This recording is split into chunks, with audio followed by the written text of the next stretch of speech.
नमस्कार, मैं हूं नीलू। तो टैरिफ वॉर या ऑयल वॉर, अब जिस तरह से भारत पर अमेरिका ने टैरिफ लगाया, उसको हम किस तरह से ले?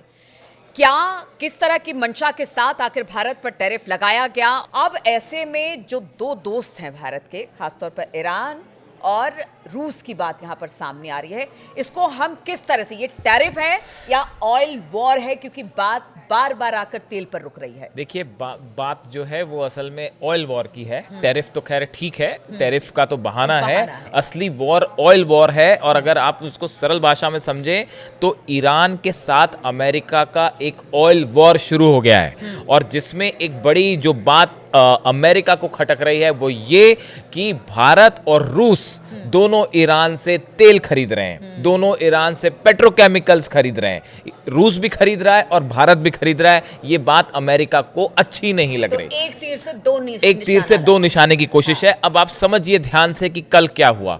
कल दो चीजें हुई। भारत पर 25% टैरिफ वाली बात जो है वो तो आप जान ही रहे हैं कि भारत पर 25% टैरिफ लगाया गया।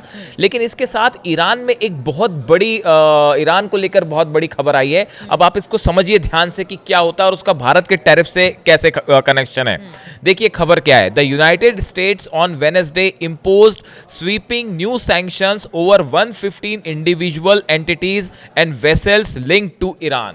कल अमेरिका ने 115 इंडिविजुअल्स हैं, उसमें जहाज शामिल हैं, उसमें ऑर्गेनाइजेशन शामिल हैं ईरान की, इनके ऊपर कल बैन लगा दिया गया है। ये अमेरिका की तरफ से बैन लगाया गया।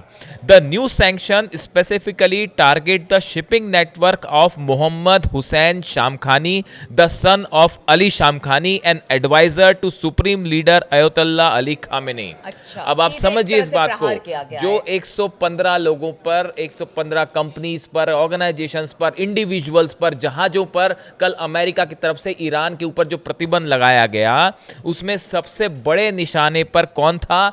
अली खामेनी साहब के जो सलाहकार हैं, उनके बेटे सलाहकार जो हैं, सन of Ali Shamkhani. Ali Shamkhani साहब जो हैं वो अयतुल्लाह खामेनी साहब के सलाहकार हैं, उनके पॉलिटिकल एडवाइजर हैं। उनकी सलाह के बिना वो कोई काम नहीं करते, ऐसा बताया जाता है। और उनके बेटे जो हैं मोहम्मद हुसैन शामखानी, इनके ऊपर जो है ये बताया जाता है कि इनके according to the treasury department, Shamkhani controls a fleet of over 50 tankers and container ships used to move Iran and Russian oil across the globe. बताया जा रहा है कि 50 से ज़्यादा टैंकर्स हैं, शिप्स हैं, जो कि कंट्रोल करते हैं मोहम्मद हुसैन शामखानी, जो एडवाइजर हैं, उनके बेटे जो हैं वो इसको कंट्रोल करते हैं। तो अमेरिका ने इनके टैंकर्स, इनकी कंपनीज ऑयल व्यापार ना कर पाए, इसको लेकर इनके ऊपर बैन लगा दिया है। बड़ा चोट किया। 15 शिपिंग कंपनीज हैं, 52 वेसल्स हैं, 12 इंडिविजुअल और 53 एंटिटीज जो हैं, इनके ऊपर कल जो है वो अमेरिका की तरफ से बैन किया गया। ये फैसला कल ही हुआ है जब भारत पर 25% टैरिफ वाली बात आई है। उसके ठीक पहले ये बात आई, पेनल्टी की भी बात आई है कई कंपनियों को। अब पहले हम इस ईरान की बात को शॉर्ट में समझेंगे। देखिए ये जो बैन लगाए गए हैं, इसकी बड़ी वजह क्या है? इसकी बड़ी वजह यह है कि जब से 12 दिन का युद्ध रुका है, खत्म हुआ और सीज फायर हुआ, उसके बाद खामेनी साहब की तरफ से यह कहा गया, जो लास्ट स्टेटमेंट आया था, कि अब ईरान किसी भी क्षेत्र में रुकेगा नहीं। तेजी के साथ डेवलपमेंट्स हो रहे हैं। आप देखिए मिसाइल, हमने अपने पिछले वीडियो में बताया, मिसाइल टेस्ट हो रहे हैं। स्पेस साइंस में तेजी से ईरान आगे बढ़ रहा है और न्यूक्लियर जो टेक्नोलॉजी है उसको लेकर आगे बढ़ रहा है। खबरें आ रही हैं कि चीन से जो है डिफेंस सिस्टम पहुंच गया है, रूस से डिफेंस सिस्टम। आप देखिए कितना तेजी से ईरान जो है वो पिछले 12 दिन के युद्ध से जो सीख ली ईरान ने, उसके बाद वो कितनी तेजी से रैपिड फायर स्पीड के साथ जो है चीजें आगे बढ़ रही हैं। ऐसे में ईरान का ऑयल बिजनेस अमेरिका की आंख में सबसे ज्यादा खटक रहा है। और देखिए, अगर आप इस तरह से किसी देश में प्रतिबंध लगाते हैं तो आप उसकी अर्थव्यवस्था को तोड़ने का काम करते हैं, आप उसकी ग्रोथ को रोकने का काम करते हैं। बिल्कुल। तो शायद ये चीजें आंखों में खटक रही है। अब देखिए कल ईरान के ऊपर ये बैन लगता है, ये सैंक्शंस लगाए गए। उसके बाद आप देखिए भारत की 6 कंपनी, ये बड़ी गौर करने वाली बात है। देखिए कल जब ये अनाउंसमेंट हुआ कि भारत पे 25% टैरिफ लगेगा, उसके अलावा अमेरिका ने भारत की 6 कंपनीज पर बैन किया है। ये वो कंपनीज हैं जो ईरान से पेट्रोकेमिकल्स प्रोडक्ट खरीदती हैं।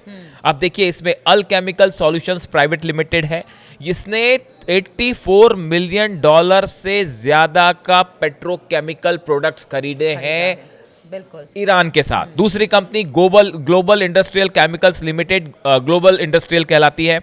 इसने जुलाई 2024 और 2025 के बीच में $51 मिलियन के मेथनॉल सहित ईरान के जो प्रोडक्ट्स हैं ऑयल से जुड़े हुए वो खरीदे हैं। जुपिटर डाई केम प्राइवेट लिमिटेड है, जुपिटर डाई केम के नाम से जानी जाती है। इसने $49 मिलियन के टोल्यूनी और 2 पेट्रोकेमिकल्स हैं वो खरीदे हैं ईरान से। रमनिक लाल एंड गोसलिया एंड कंपनी है, रमनिक लाल के नाम से जानी जा रही है। इसने $22 मिलियन के प्रोडक्ट्स जो है ईरान से खरीदे हैं। और परसिस्टेंट पेट्रोकेमिकल प्राइवेट लिमिटेड है, इसने 14 मिलियन का जो है वो पेट्रोकेमिकल्स जो है वो आयात किया है ईरान से।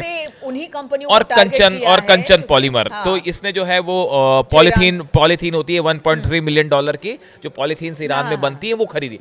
तो आप देखिए बेसिकली ये वो कंपनियां हैं जो भारत बेस्ड हैं और वो ईरान से चीजों को आयात कर रही हैं।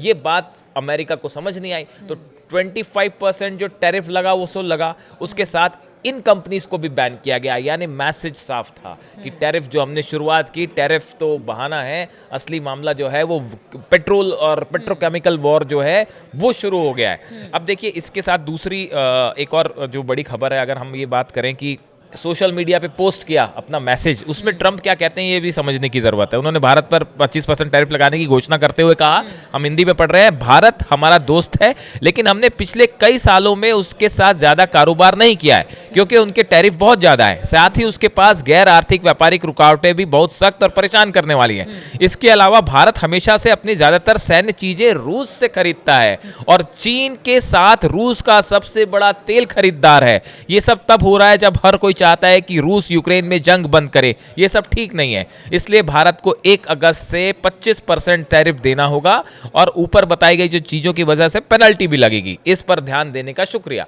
अब ये जो एक्स पर मैसेज है, इसमें जो है टैरिफ तो जो एक बात है ही। अब इसमें जो नई चीज वो भाई साहब कह रहे हैं कि आप जो है रूस से तेल क्यों खरीद रहे हो, रूस से हथियार क्यों खरीद रहे हो। तो असली समस्या जो है, देखिए पूरा मैटर टैरिफ तो है ही, टैरिफ तो जो है सो है, लेकिन जो चीज देशों को भी साधना है जो कि अमेरिका और ट्रंप के अगेंस्ट है।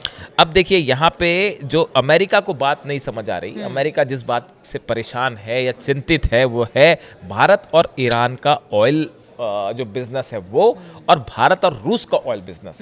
ये तीनों देशों की अगर हम बात कर ली जाए, ईरान, भारत और रशिया, अगर ये तीनों देशों की बात कर ली जाए, इनके बीच में अगर ऑयल की थोड़ा सा कम हो गया व्यापार जो है, अगर आप भारत और ईरान की बात करें तो एक वक्त था जब भारत और ईरान के साथ बहुत अच्छा, देखिए 2007-8 में भारत के साथ तेल व्यापार अपने टॉप पे था और ईरान की हिस्सेदारी करीब 13% तक पहुंच गई थी।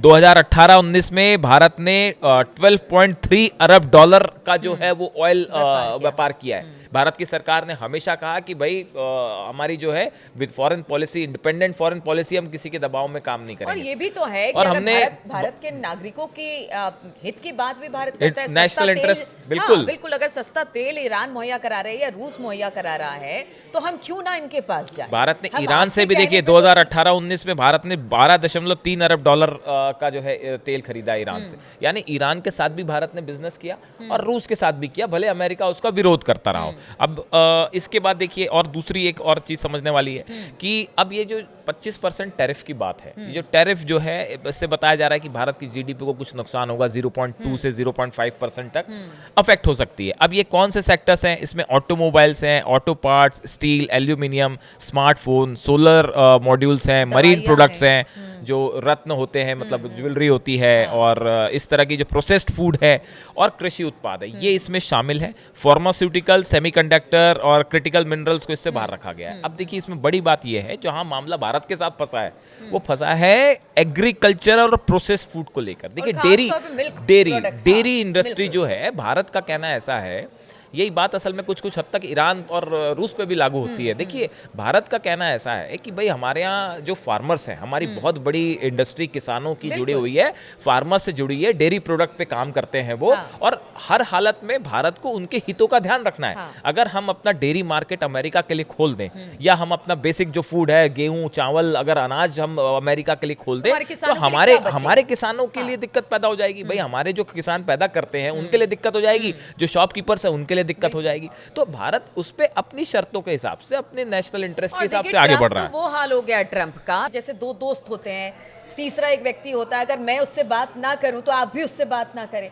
ये ट्रंप की नीति है और इसका हमेशा से मजाक उड़ता है। अब तो अमेरिका में भी उनकी इस बातों का मजाक कि कभी वो आगे बढ़ते हैं, फिर लगता है कि अगर बात सामने वाला नहीं मानता है तो वो फिर बैक में, मतलब पीछे चले आते हैं। तो इस तरह से तो ट्रंप की नीति है, वो चाहते हैं कि जैसे वो दोस्ती रखे उससे सामने वाला भी दोस्ती। देखिए, अमेरिका के साथ बड़ी ट्रेड टॉक्स चल रही है भारत की, और अभी आगे उसमें क्या परिणाम निकलते हैं ये अभी देखने वाली बात है। लेकिन और भारत ने हमेशा साफ रखा, भारत की तरफ से भी कहा गया कि हमारी विदेश नीति जो है वो किसी के दबाव में नहीं आएगी, इंडिपेंडेंट रहेगी। अब देखिए, अगर ईरान की अगर हम बात करें तो ईरान में आप देखिए कि ईरान के ऊपर एक तो अमेरिका ने सैंक्शंस लगा रखे हैं।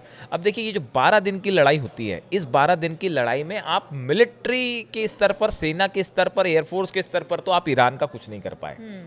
ये बात तो साफ है। देखिए, ऐसा है, ईरान को आपने जितना नुकसान पहुंचाया, वो उसकी ईरान ने ना सिर्फ भरपाई कर ली है, बल्कि पहले से कहीं अधिक मजबूत ईरान आज दुनिया के सामने खड़ा है। और अगर इसी गति से चलता रहा ना, तो मैं आपको बता रहा हूं कि बहुत सारे एक्सपर्ट्स का ये मानना है कि ईरान पर हमला करना एक ख्वाब रह जाएगा। थोड़ा ये, चूंकि देखिए चाइना पर सबसे ज्यादा टैरिफ अमेरिका ने लगाया, और उसके पीछे भी ईरान को ही वजह माना जा रहा था, क्योंकि ऑयल लगातार चाइना बिजनेस कर, बार बार उसको कह रहा था कि ईरान के साथ आप बिजनेस है। रूस का भी यही हाल है, रूस को भी टारगेट कर रहा है, इंडिया को भी, इसीलिए कि आप ईरान से मतलब एक तरह से देख लीजिए तो एक ताना बाना है जिसको लेकर अमेरिका चिंतित है, और उसे लगता है कि अगर कुछ इस तरह का दबाव बनाया जा सके तो क्यों ना बनाए। लेकिन आप ये भी सोचिए कि जैसे ईरान है, या रूस है, या चाइना है, या इंडिया है, ये बड़े ही कंट्रीज हैं, पावरफुल कंट्रीज हैं, इनका बहुत बड़ा व्यापार है, सबसे बड़ा बाजार है। आप ऐसे में अगर इनको कंट्रोल करना चाहेंगे, देखिए ईरान की अपनी ज़रूरतें हैं, ईरान तेजी से आगे बढ़ रहा है, विकास कर रहा है, ईरान की अपनी जो है वो इलेक्ट्रिसिटी के लिए उनको न्यूक्लियर एनर्जी की ज़रूरत है, और एक इंडिपेंडेंट मुल्क है ईरान। बार बार ईरान की तरफ से कहा जा रहा है, भैया हम एक स्वतंत्र देश हैं, आप क्यों हमारे मामले में हस्तक्षेप कर रहे हैं। और आप देखिए, दूसरी आप ईरान की भी बात करें, ईरान की तरफ से कभी कोई युद्ध की शुरुआत नहीं की गई।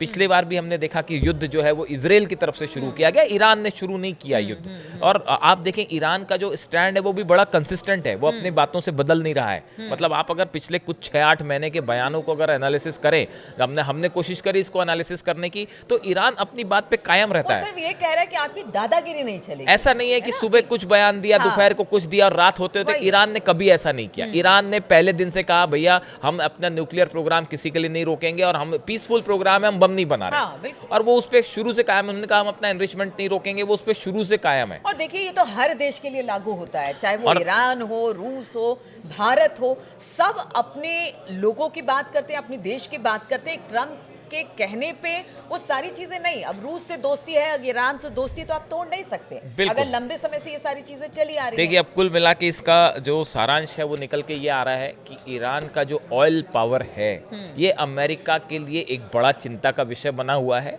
और ईरान का ऑयल प्रोडक्शन भी लगातार ईरान बढ़ाने की कोशिश कर रहा है, उसको बाहर सप्लाई करके जो अपनी इकॉनमी को भी आगे बढ़ाने की कोशिश चल रही है।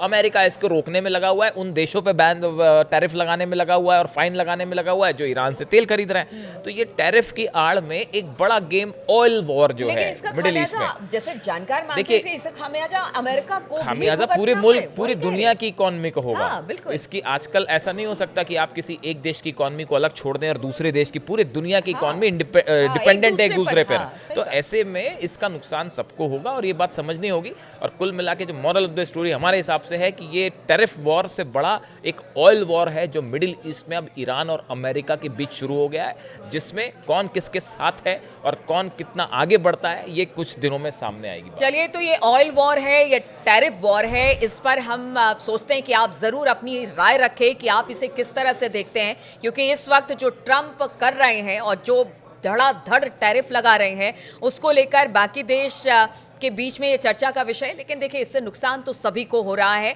अब आगे आने वाले दिनों में टैरिफ वॉर कहां जाएगा और किस तरह से बाकी देश अमेरिका के साथ डील करते हैं, इस पर हमारी नजर बनी रहेगी। लेकिन आपके कमेंट का इंतजार रहेगा, आप अपना कमेंट जरूर हमें दें, हमें इसका इंतजार रहता है। फिलहाल इस चर्चा में शामिल होने के लिए आपका बहुत बहुत शुक्रिया।